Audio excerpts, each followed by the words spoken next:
हाय सांग माने आज आसतु देखा माछ मंजी रे नुआ रेसिपी। तो पकोड़ा आ बरा खाई माछ बिहन रे बोर हो गलानी। तो ये रेसिपी निहाती थर ट्राए करंतु। मु पूर्वर बहुत थर ये रेसिपी खाई, तो से भाविली आपण सहित शेयर करदेवी। तो माछ बिहन आसी धोई धाई रखी कड़े तेल गरम करके पियाज भृसंग पत्र दे सारा पर अल्प किसी आलू काटिकी देहरे देकी भल भाव टे संतुली देते। तापर माछ बिहन जो धोईकी रखी भी भल भाव टे संतुली दे सारा पर एबे आमे से लुण आ हलदी गुंड लंका गुंड पकईकी भल भाव टे मिक्स दबा। तो किछि समय नाड़ीला पर आमे किछि समय नाड़ीबा, नाड़ी सारा पर जाके पानी दबा।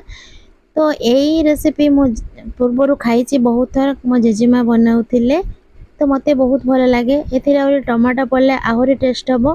तो माछ बिहन आंबुल पड़ो। तो ये देखो आंबुल मु बतरे देइछि। एबे आमे अदा रसुण पेस्ट दे सारा पर एबे किछि समय नाड़ीकी भल भाव टिके पानी दे देलु सिजिबा पई। तो आलू जेहेतु सिजिबो सेति पई टिके पानी दे देबा। देखि किछि समय पई टिके खाली ढांकुणी दे सारा पर देखो हमर हे गलानी। एबे आमे आंबुल जो चकटिकी रखिथिबे, जे आंबुल चकटिकी रखिथिलु ताको दे देबा। दे सारा पर देखंतु हमर टिके अल्प टिके ढांकुणी दे देलु। तापर देखंतु केते सुंदर हे जे हमर बिहन आंबुल खट्टा। तो आपण माने जदि पूर्वरु खाइथिबे ताहाले निहाती कमेंट माध्यम रे जणैबे।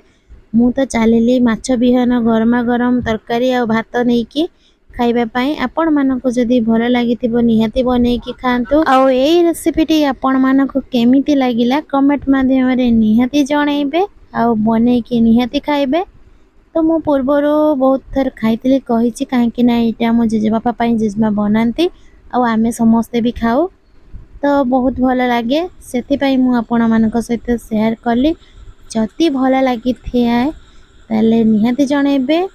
रहिले जय जगन्नाथ। नेक्स्ट वीडियो देखा आ थरे गोटे